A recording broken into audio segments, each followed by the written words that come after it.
Everybody, welcome to the first annual Summer TESOL 2016 Jobs Panel. And anyways, I would like to start off by saying, folks, thank you for coming. And these are the participants that have gone through the same exact course that you have. And let's start off by introducing one another. Why don't you do this? Let's just go around and talk about who you are, when you took the course, and what you happen to be doing. And we'll start there. And then we'll kind of just, give it to the universe and ask and answer questions. But kind of as a guide, teachers and focus group panel, this is a quick little outline, because we basically have, there's 3 places to get a job. What are they, Alejandro? Local, international, and online. Right. And in addition to that, there's only like 5 kinds of jobs. What are they, Hannah? K-12, university, institute, private, and other. Yeah, so maybe this will be kind of the scope that we kind of just use to help guide us and focus us on this really important thing, which is getting a job and paying for the course you just paid for.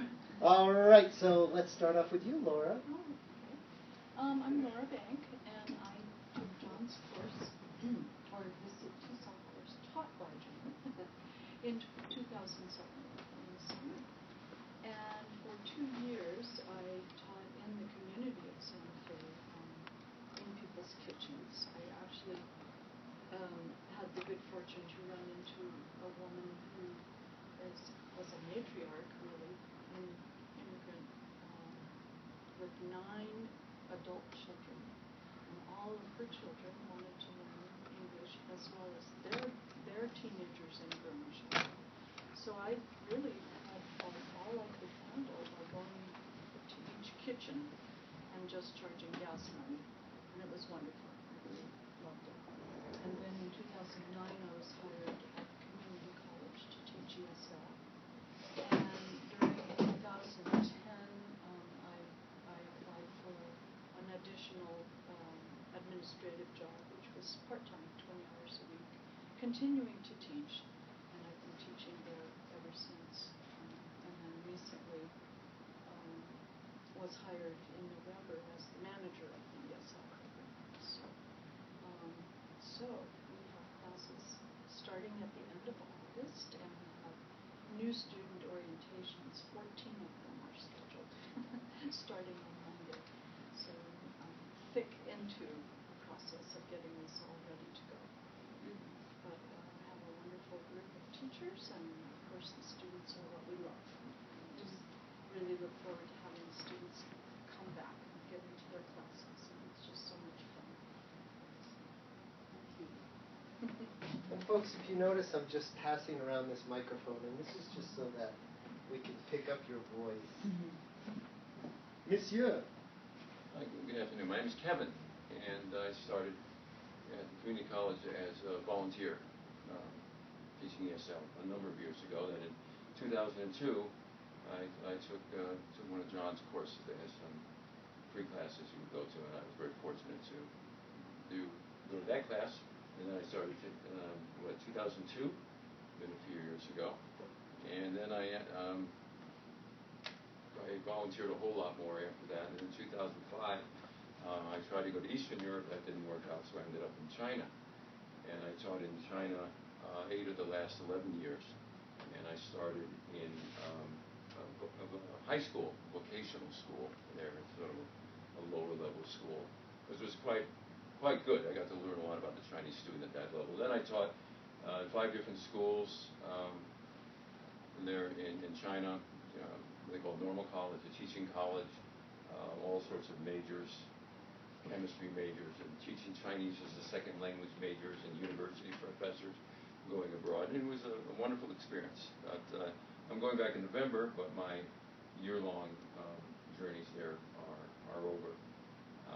But I taught a lot of things, including those special classes that they have to take, if you're a non-native speaker, if you want to come to the U.S. or the UK Like a TOEFL test? Or Yeah, the IELTS in particular. The Right, IELTS was yes. a big one. I spent British. a lot of time studying on the IELTS class, which is very, very important to anybody that is abroad and that does want to teach. And I'm glad to be here. And Kevin, as a point of clarification too, just so that we understand the variety, you didn't teach with just one organization when you were in China. You started with Mary Knoll, Right. if I recall, which is a is that a non-profit? Well, I happen to be Roman Catholic. What I'd heard that is if you go to China, the Chinese aren't on the contracts, yes, but it's good. But it's good to have somebody to call and kind of check on things, which I found very beneficial. And then I happen to be born. I'm an Irish citizen too. And the last 3 years was with a group out of the Columbus of Ireland. So Okay.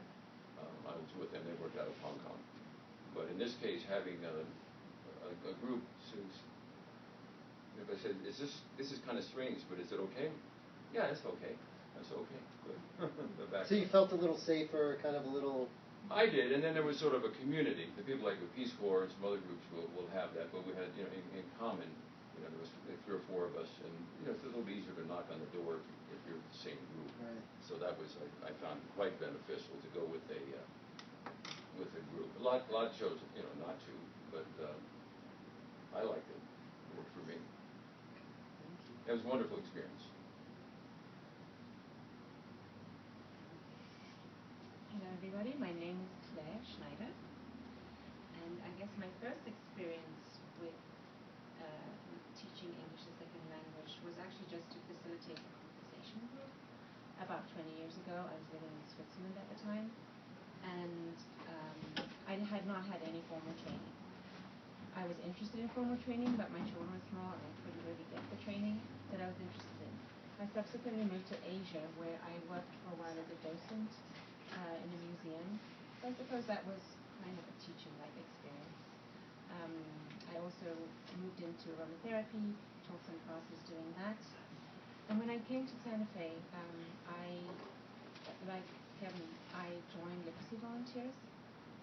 And actually my first job or my first tutoring experience was right here at this school. Because at the time we had classes that were a collaboration between United Way, the Community College, and Literacy Volunteers. I should say adult education and Literacy Volunteers. And during that time, I took a course with John, about 4 or 5 years ago. As soon as I finished the training in about November, and I was fortunate to be hired immediately in January in adult education in the ESL department. I started teaching ESL 2, and then the next year I did ESL 1, and then last year ESL 4, and this year I think, my program manager is right here, I might teach a different level. So I like doing that. I like changing levels every year because I feel like I'll get program more. manager. I've already got it in the bag, I think. So yeah, really enjoy it. And then I also I always work closely with Laura on another project called Community Connections, and we organize experiential activities for the students outside the classroom, kind of non-traditional learning, and that's a really fun part of my job. I love that too. We take them to museums, we have a book group for them, we have a Spanish-English intercambio once a week that's open to the entire community. What else do we do? The community orchestra, all kinds of things. It's really fun. I love my job. Inside, I love working with the other teachers, and it's very rewarding. And my work directly relates to what I learned in this program. There's no question. I would say I use it every day. I teach. Hello, my name is Susanna Stra. I work at the community college with Laura and Jer. And I took the course with John in 2014. You're a baby. As it goes. Yeah.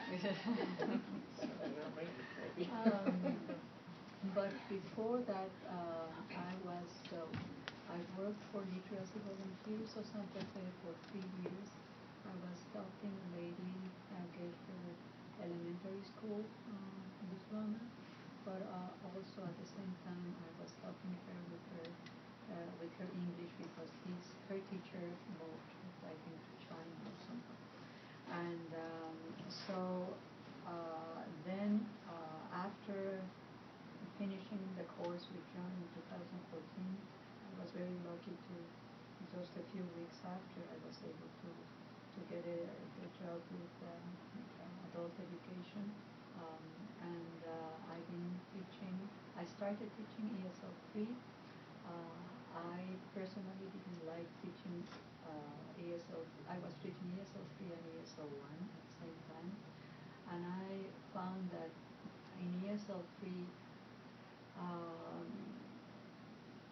the students were supposed to have a certain knowledge by then, but then I would discover that some didn't, some did, so it was a constant back and forth that made me a little uneasy. So I liked more teaching ESL 1, and I hopefully want to stay there.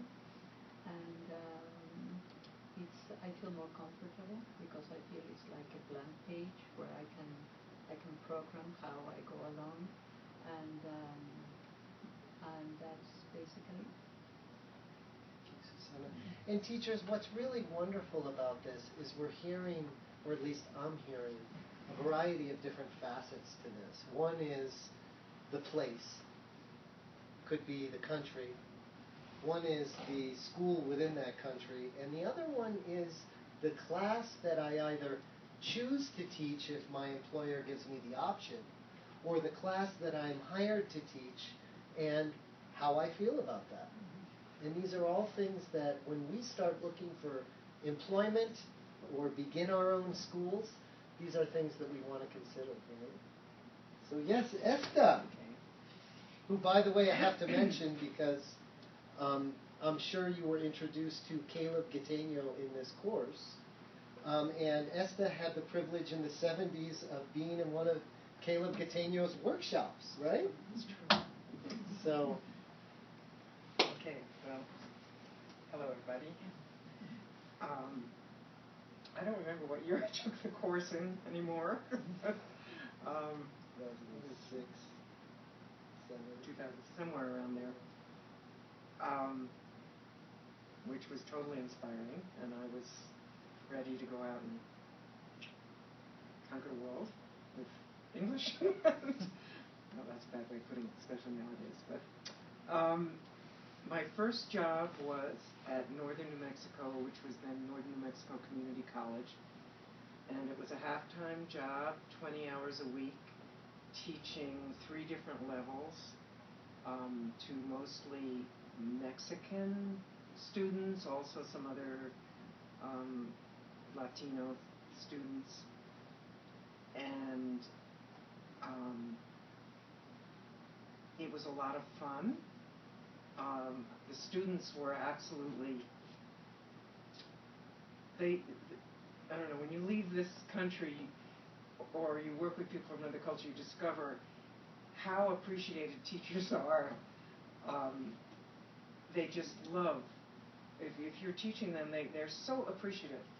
This overwhelming feeling, and very much fun, open, lots of food. We always had little celebrations for something or other, or snacks or something. The materials that were available were okay.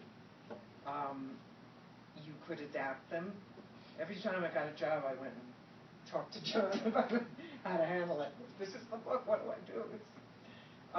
But the class helped me immensely in terms of just getting beyond the book and doing the hands-on, the experiential games, and just made it work quite well. But since it was my first time doing it, so I still had a lot to learn. The first job that I got out of the country was in Ecuador, a city called Cuenca, which is in the southern part of the country, close to Peru, and it's the whole country is absolutely incredible. just to put in a plug for Ecuador, but you can, in one day, you can go from the ocean through agricultural plains to the high Andes to the rainforest. It's a little narrow little country, and it's people are lovely.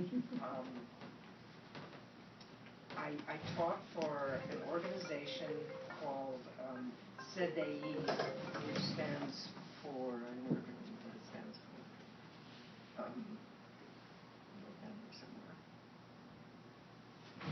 Intercultural something or other. Center for Inter-American Studies Foundation.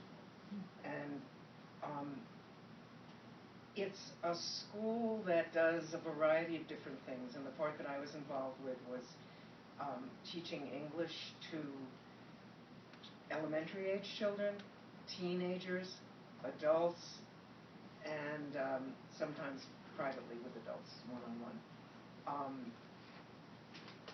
It has tremendous flexibility. It's not a place where you're going to go and get rich. They consider themselves kind of an intercultural exchange program in a way. I mean, you're not really exchanging with anyone in particular, but it's the culture that's being exchanged.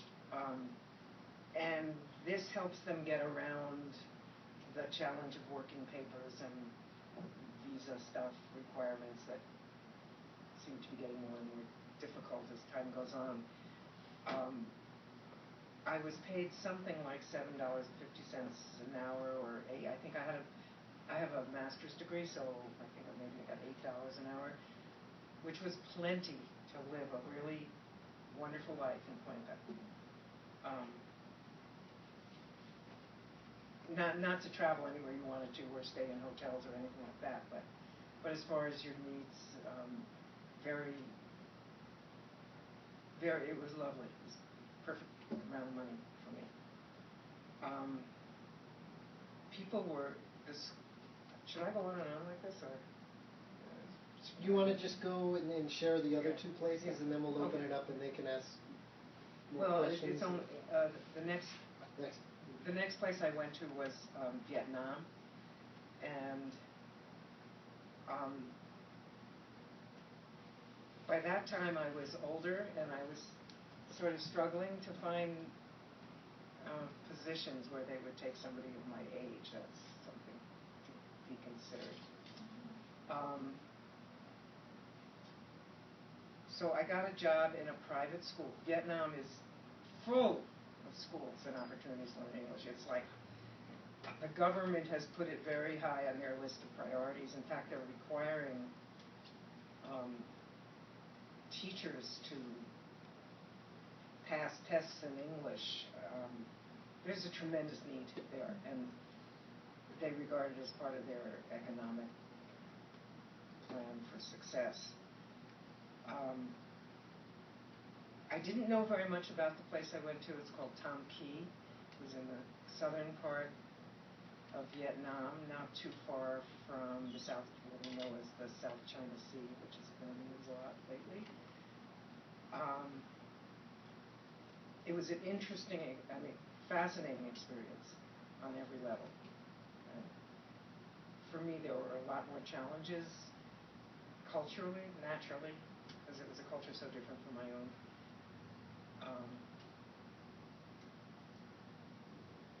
Maybe that's it. Wow, thank you so much. Well, and a couple of things that I hear Esta sharing that make me think about some of the factors we want to consider when we're teaching, whether it's here or overseas or online, is compensation. And how much money are you going to give me? And I'm not sure if you've discussed this in the course, but I want to share a little bit. We have one more person who should be here in a couple of minutes. She just got out of class about 30 minutes ago. But anyways, compensation is an important thing. And of course, everybody knows or should have an idea of how much you need to earn to survive. Right? You know that when you go to South America, if that's where you decide to go, this is how much I need to get in order to make things happen. Or some of us may have student loans. young Miss Hannah, who, and I have to think of how much money am I getting paid. But here's the trap that most people fall into. Most people fall into the trap of looking at the salary. And the salary only gives you one small dimension, when in fact what you really need to look at are two other things. And chime in if you have anything to share about this. The first thing is savings potential. And any employer that I would want to work for, and I ask them, what's the savings potential here? Which basically means what percentage of my paycheck can I put away? And most employers who are used to working with foreigners should have that already in their heads. They should already be able to give you a percentage. You can save 30% of your money. You can save 80% of your money. And to give you an example, I know a graduate, for example, who left this course and goes to Madrid, Spain. Gets this killer job. He's making 50,000 euros a year, yet it costs him, after all expenses and everything, 48,000 to live there. He likes wine. He likes having a good time. But there's another person who graduated from the same exact course that winds up going to China. And that person was only getting $950 a month.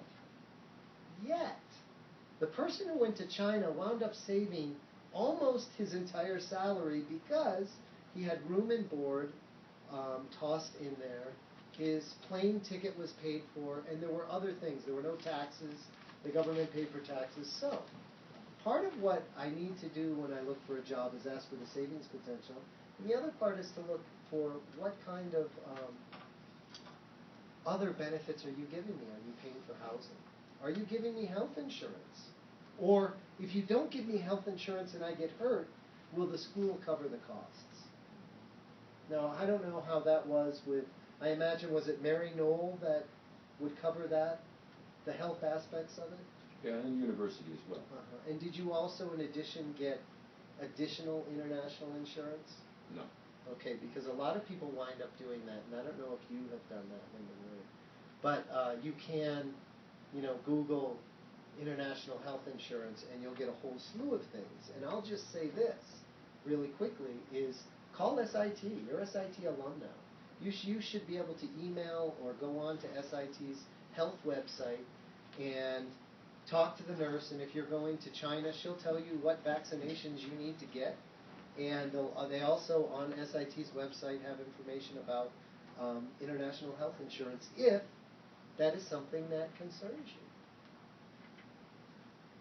So we've heard from 5 graduates thus far, and all of these guys have a little different, they're doing a little different thing, huh? We've got somebody who became a manager, director of a program.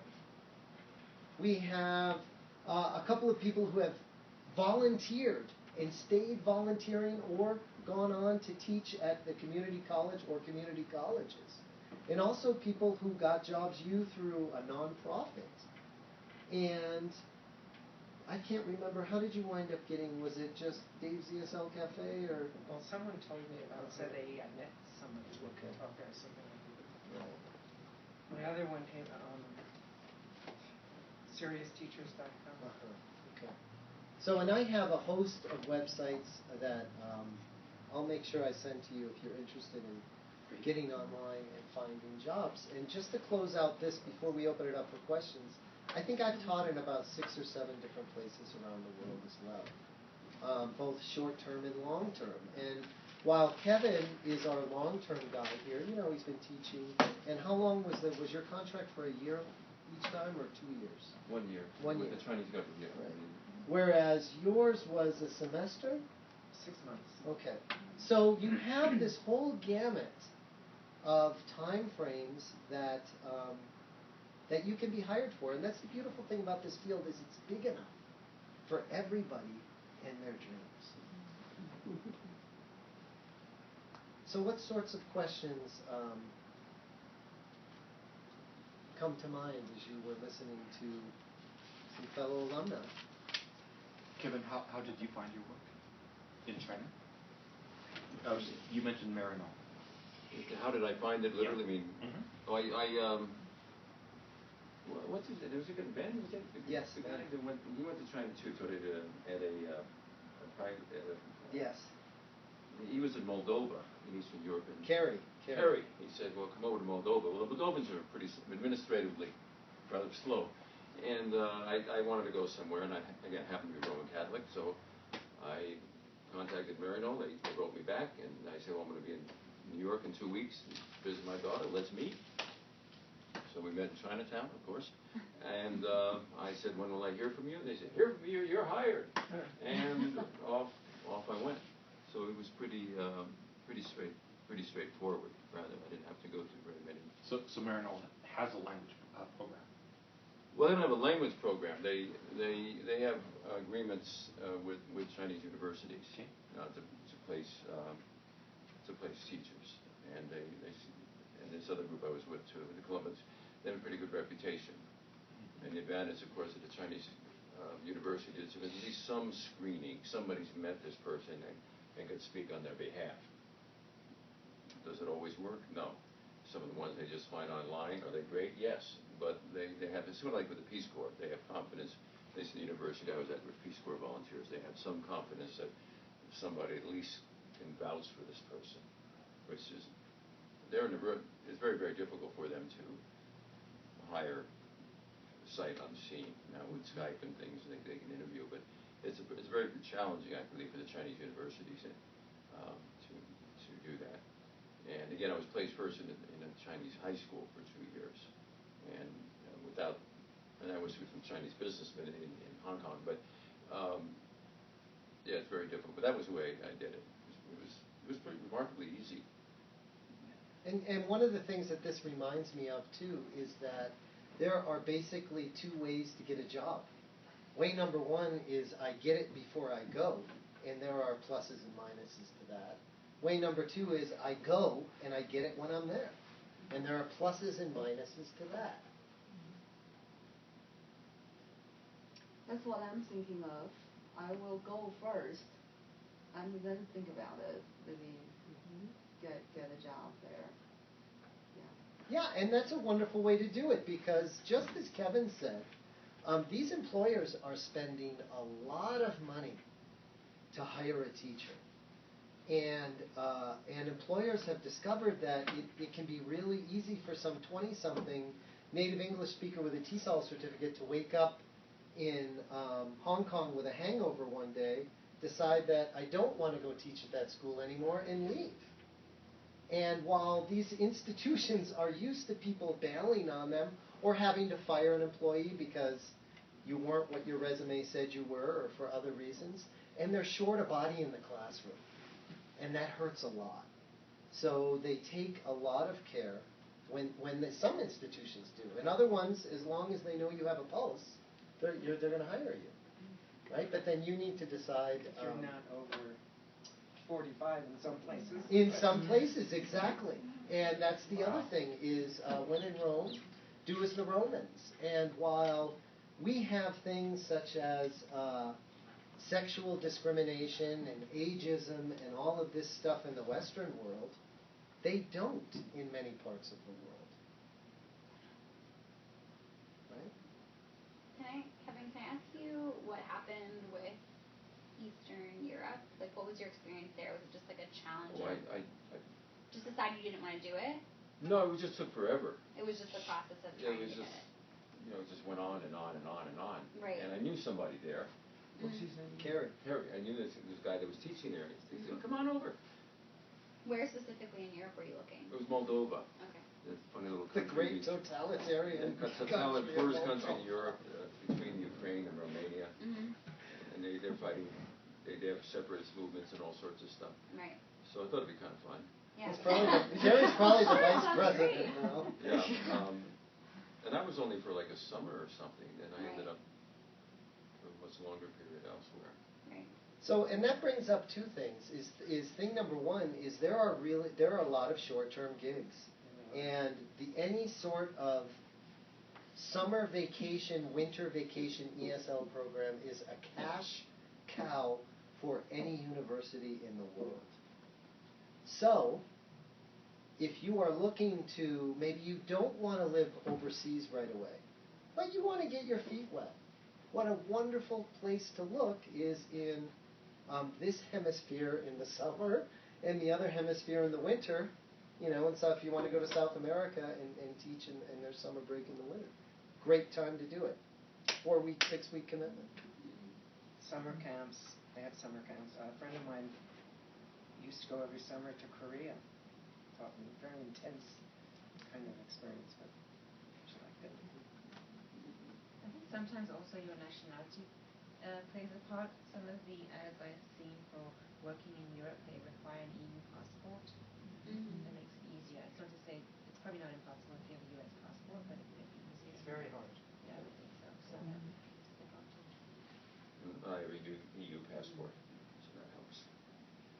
Yeah, and I think I've spoken with some participants about there, especially in Europe. It really depends on where you're going. At least my experience has been through the, many people that have taken this course.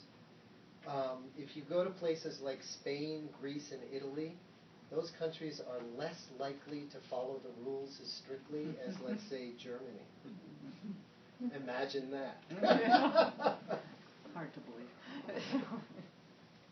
Kevin, I have a question. Since you work in different levels of education institutions in China, what are the hiring requirements for high schools and for universities or for private? You have to have 2 years of teaching experience. 2 years of teaching Yeah. experience. So that's basically they don't. You talk about the Asian. They don't want the backpackers that is 20 years old just wanted to see China, and they don't want over about 60. I'm 67, and they hired me last year, and I could work this year. So they have exceptions for everything.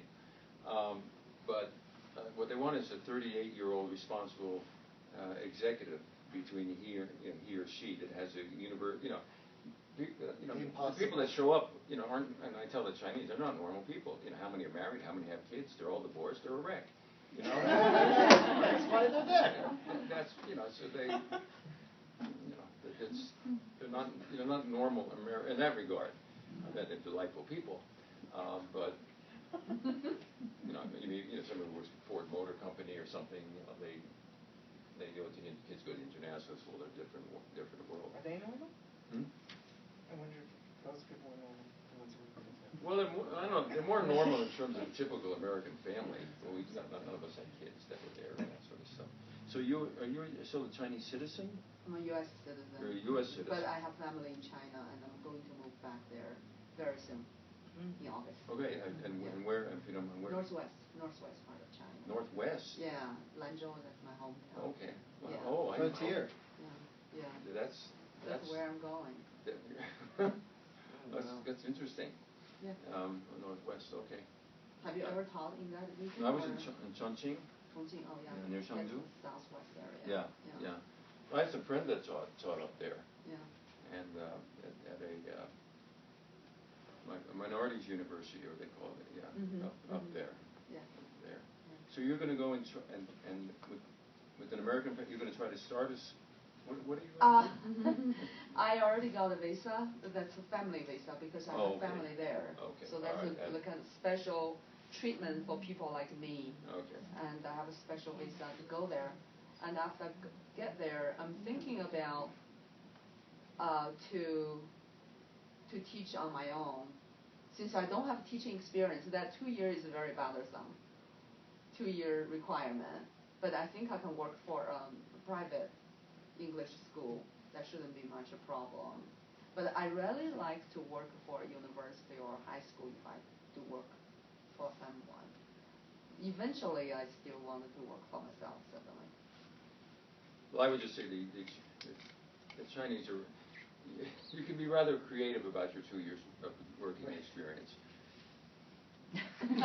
So, and this is true for a lot of places in the world. As you can imagine, the more developed the places, Japan, Taiwan, and if we're talking about Southeast Asia, probably, I don't know about Korea because Korea is so different. But they are much stricter in those two countries about requirements than other places like Thailand or even China. And part of the reason is just the mere fact that they have to put a body in so many classrooms, right? So they have to, one in the hand is worth two in the bush type of deal. What other kind of questions? Go ahead. Esta, how much time was required for preparation in the evenings and on weekends for your classes? Did you spend a huge amount of time preparing for your classes? Well, quite a bit. I don't know if I can give you actually numbers of hours, and it's, sometimes I would have two of the same class, which of course cuts the preparation time a lot, although not entirely. In the beginning, it took me a lot of time to prepare. I mean, the time I wasn't working, I was preparing, So in a way, it was like a full-time job for me. But then the more I did it, the less time. So it's... And I tend to be a little on the disorganized side, so I probably spent more time than a lot of people would have to. And were you successful in teaching English using these methods? Absolutely. Great. Good to hear. Oh, yeah. You got the best here. And well, particularly in Vietnam, the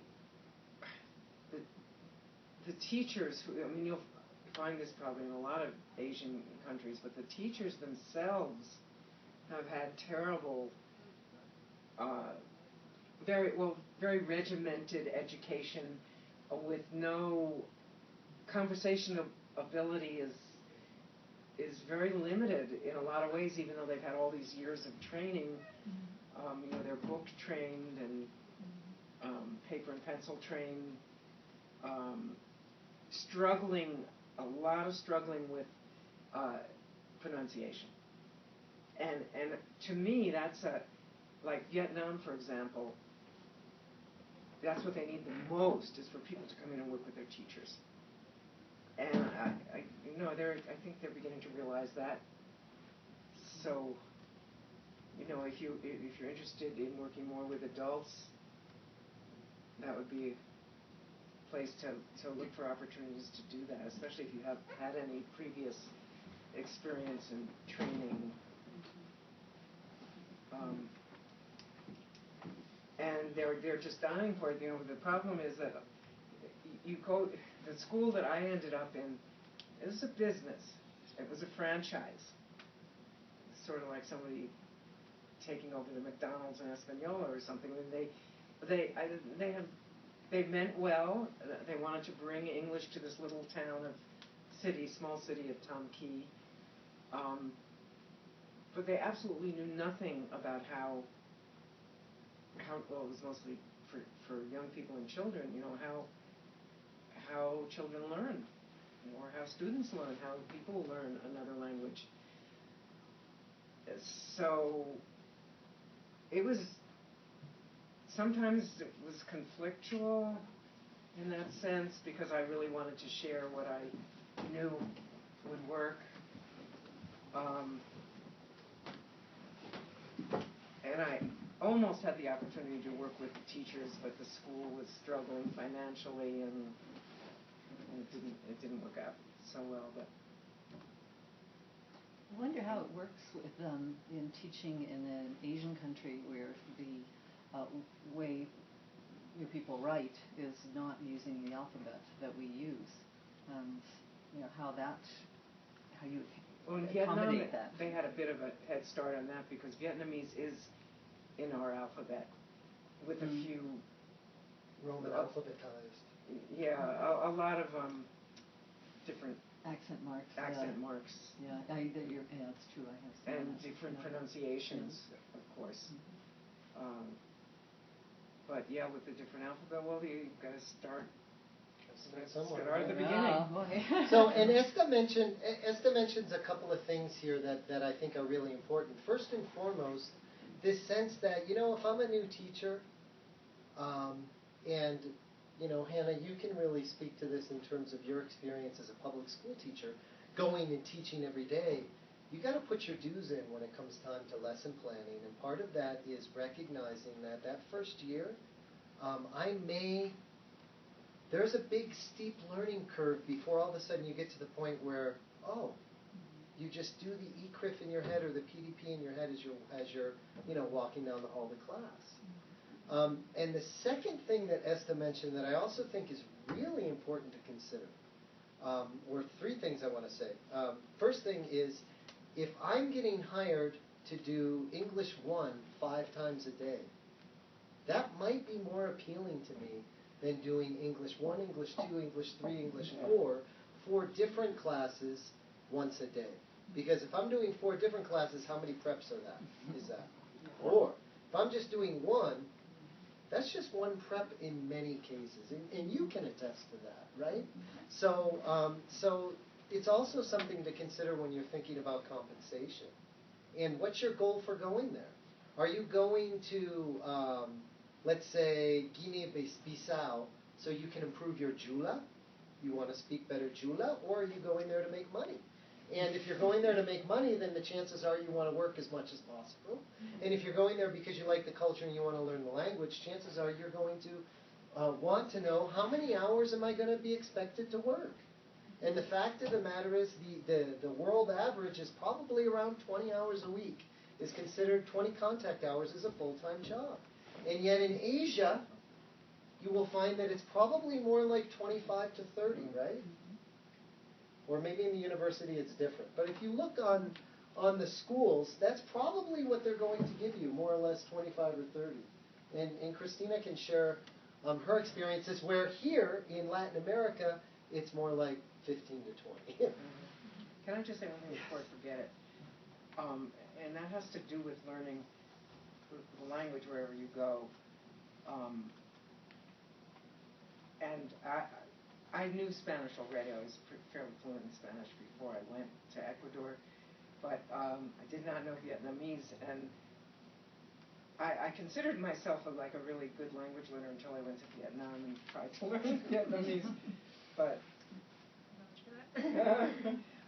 but the reason I'm bringing it up is because even though I didn't get that far with it, it gave me such insights into what the challenges were for my students learning English.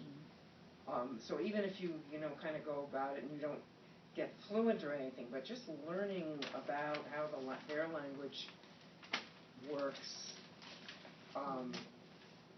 you start to understand why they don't, they cannot seem to pronounce an ending consonant no matter what, or where the areas are that you need to work harder.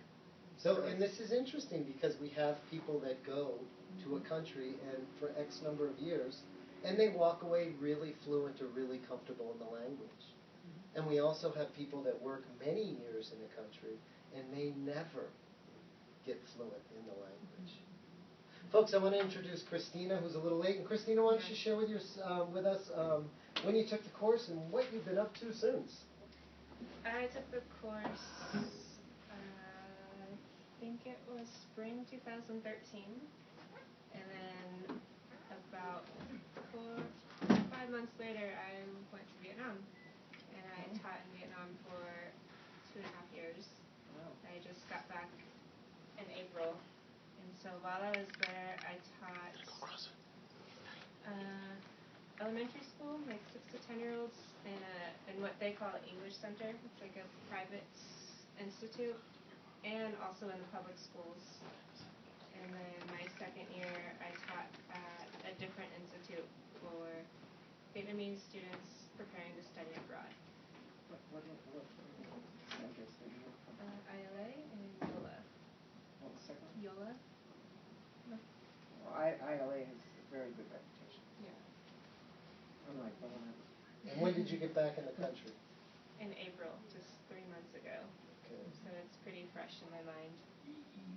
But it was better than I could have ever tried to imagine. Not just teaching, but the culture and the people, the language, just so much of it. I don't think I'm the same because of it. And experience. Can you share what you with the path that you're on right now, just so that they? And right now I'm here. So while I was teaching in Vietnam, that was my first try at it, and the first year, I'm having fun with this. This is not too hard, not too easy. It's a challenge, but it's good. And after my first year, I wasn't sure if I would continue teaching, but I ended up going for a second year, and the second year showed me how much I enjoyed it. And so it came to the point where I realized if I wanted to keep teaching, I needed a license. I went just with the certificate, the SIT certificate, and easily got a job with that abroad. But when I realized if I wanted to keep going, then I needed a license. So now I'm back getting a teacher's license at the community college, and we'll start teaching also in the Social public studies, schools. right? Yeah, in a month or so. So this is really important too, because also these, both of you, after you took the course, went on to get your master's degrees, right? In TESOL. In TESOL, exactly. And there probably, I think there's been, I don't know, like 15 or 20 people that have gone through this course or more that have taken that round. So that's wonderful. And you know what I heard from Christina that really resonates with me is that there seems, and tell me if you folks agree, there seems to be, after one point of teaching, maybe a year or 9 months, where all of a sudden I start to doubt. I doubt if I want to do it. I doubt if I'm any good at it. I doubt if this is the path that I should be on. And Christina just shared what happens when we're able to stay with that doubt, not run away from it, but get to know it. And when we break on through the other side of that doubt, what did she discover? What did she say? It went way beyond her expectations. She loved it. She found she enjoyed teaching. So maybe that's something to think about if you're new at this, is there's going to come times where you wonder if this was the right choice that you made. And does that resonate with any of you here? Oh, absolutely. If I can share something with you, this was, this past semester I had a lady from Thailand, and the language is so different from English. I mean, I could see she was really struggling. Even with her writing, it was very, very hard for her. But at the end of this, and at times it can get frustrating because you think it has finally kicked in them, and they know it. You have made them practice it a lot. You think you have finally empowered them, and then all of a sudden you see they start regressing again, and like, was I teaching them or not? What is happening here? But then a student arrives and says, teacher, I just went to a job interview. I understood everything. I was able to fill all the papers, and I think I'm getting the job. That was, I said, well, it's working. What can I say? Then at the end of the year, this Thailandese lady gave me a little note with a little present, and I even made it a bookmark because she was able to write, thank my teacher for helping one time. For her to be able to have written this, it was a lot. It was a lot for me. So I carried it with me, with my reading. So it's enormously rewarding. And yet you reach that point when you say, what am I doing here? This is not working. And then you have these, the answers come back to you. I have a question for the other ladies about, because I'm so new, ESL level 1, 2, 3, how they are defined, and what's assessment for to be put placement. All right, you want to field that one, Laura? In our program, we've adopted something that a previous coordinator came up with, which are called level descriptors. And for each level, there are a set of skills that the student has, and we're flexible, but it's a way for the teacher to assess whether the student is ready to go on to the next You have level. set of tests for them to do? We do testing. When new students come into the program, they go through a 2.5 to 3 hour orientation session, which includes a reading test, a writing test, and a speaking listening assessment. And then they also are told about the various opportunities that the program has in addition to the classes, and just get them prepared for what they're to expect when they come to school. And then we pre and post test every semester on those 3 skills. And I think what's important to consider in this is you're going to find institutions that do that. That by the time you get there, they have assessed the students, they know where they are, they know where they're going, they're going to give you the curriculum, and they're going to say, here it is. And you're going to have the whole other end of the spectrum where they may not even know how to assess kids, as you were talking about the school that you work for not really understanding pedagogy or second language acquisition. They may not even know how many students you're going to have in your class until that day that you show up. So this is something to also consider when you're looking for a job, is how comfortable are you with ambiguity? And how comfortable are you with being independent? Some teachers really value that amount of independence, and some teachers want to know, are you going to be there for me, Miss Employer, when I'm having trouble lesson planning? Or Mr. Employer, how many teacher training workshops do we get to go through for a year? Is professional development important to this school, or are they just looking for somebody with a pulse who looks foreign to go in their classroom? Does that make sense? And I'll say that, in our program, there's so much more that we would like to do in terms of professional development, and that the placement of students in a level is not always accurate. That's one of the most difficult things to accomplish, is to really assess a student's level, because they are, the level of their education in their own country is so different, and so that's a challenge, and also that we do provide some curriculum to the teacher, but a lot of it is their own invention, which is really a good thing. What is your program called? Excuse me? What is your program? Oh, it's the English as a Second Language program at the community college in adult education. Oh, okay. So last year we served 620 students. Do you have a core textbook that you use? We do have a textbook, and our program is a level A, level B for each level. Part A, part B for each level of teaching of student. Level 1, level 2. So they'll spend one semester in level or part A, and then the next semester. And so the part B at that textbook. level. One reason we've adopted this textbook is that it comes that way.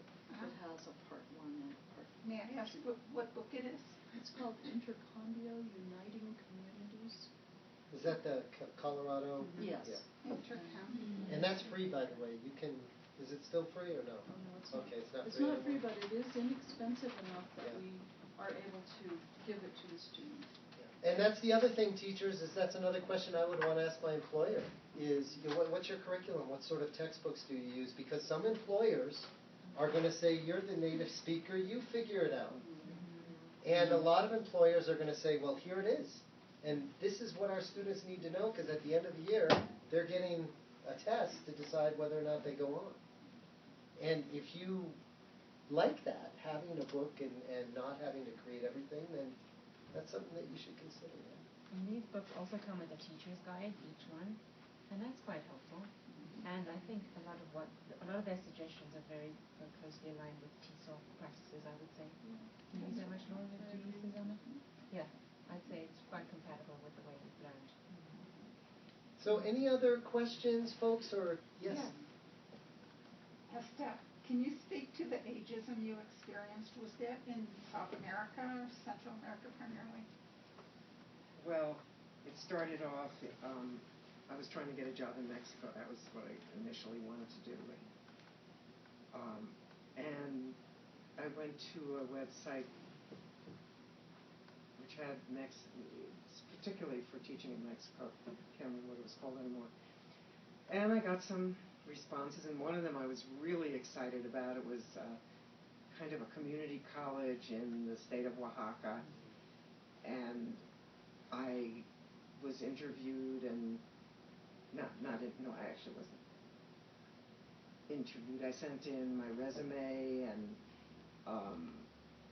I was very encouraged, and the woman who was the first one who eliminates her, she said, well, she's getting ready to present my materials, my resume to the board, and I think she did. There was some kind of interview that took place, and then all of a sudden I got an email from her that said, I forgot to ask you one question, and please forgive me, because I don't think she was Mexican. I think she might have been American.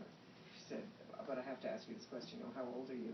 And so I was like 67 or something at the time, and I very jolly answered, I'm proud of it, 67 and proud of it, and I'm healthy, and I'm blah, blah, blah. And she wrote back immediately saying, well, we're really sorry, but our university system in Mexico, we do not take new hires beyond the age of, I think it was 55 or something, and it was way... But, having said that, in private schools, that is not the case. And in fact, you'll see it, there's a video that a graduate just made that I'll put up online, and she just turned 75. She's been teaching in Mexico since she graduated from the course in 2007.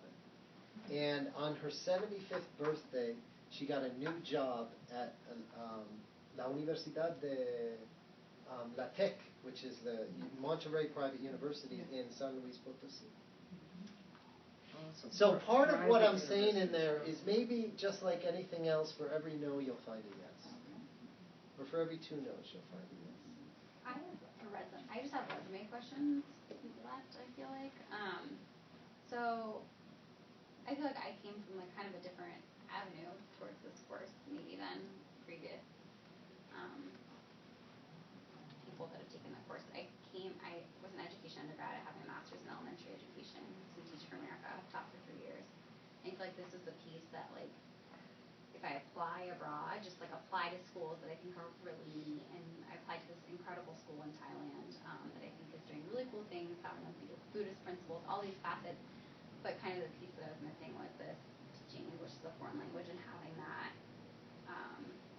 experience. And so even as I was formatting my resume to send to them, I was like, I have no idea how this differs from sending a resume in the States. And I've heard some different things about like pictures and including like things that I wouldn't think to include, like ethnicity and age and things like that, versus just your experience. Can any of you speak to that? Like, if I'm sending it abroad, what needs to be on your picture? That paper. Don't be offended if they say, I want a copy of your passport, your first page of your passport. In Japan, they're going to ask you to send your passport. They're going to be like, what? I'm not going to send my passport. And yet, they get it back to you in the 4 or 5 days that they promise they're going to get it back to you. So any other thoughts on that? Well, in some of the schools that I applied to, they kind of, well, they go from the resume, but they have an interest in who you are personally. They have an interest in what are your hobbies, and would you do extracurricular stuff with students, and an interest in how well you adjust to living in other countries. And so I think any of those things that show that you're open, that you're multiculturally acceptant. You have traveled and lived anywhere was abroad. And that would go on like a cover letter instead of the resume. I think probably. I don't know where I put. No, I mean, I have other I think you would put experiences. them at the end. At Okay. the end of the curriculum. Yeah. But within the curriculum. You know, Claire might understand this too, that there is a big difference, not a big, but there's a noticeable difference between resume and a CV. So what we say is a resume is an American thing that has very specific attributes that a CV does not have. And if you go to joyjobs.com, they explain the difference between the two. They show you examples of the two. And the last thing is, another thing that I might suggest is if you're interested, because you are SIT alum, you can actually send your resume to the SIT little office that deals with jobs, and they will look at your resume, correct it, and give it back to you. So that's correct it, but at least give you support. Did you know that? I didn't. Yeah. So, but you're right in asking what's the difference between a CV and a resume. And maybe we can just leave it at that. But if you need more information, just email me and I'll give it to you. John, I want to thank you for inviting me. I need to go. Yeah, we're about ready to wrap up. Folks, can we give everybody a round of applause?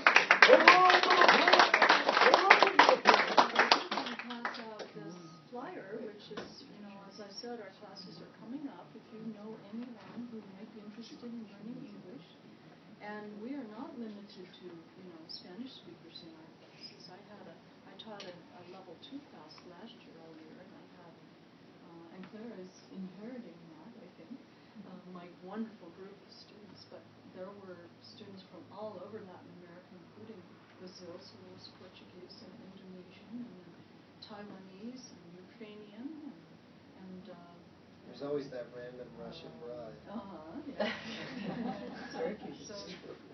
yeah. So it's all international. But anyway, please take one of these and give it to anyone who you think might be interested. Thank you. Majority of so much, everybody. students going. Thank you so much. They're going to your class. Good luck to all of you. Thank you. Yeah, we're the last day today. Do you know the school yet? Yeah. Ortiz? Just to make a decision like that, that's very Oh yeah, because you had your thing in Espanol. Oh, by the way, she has roots in Espanol. May I ask you more questions about China? Since I've I've been away. Yeah, I've been away for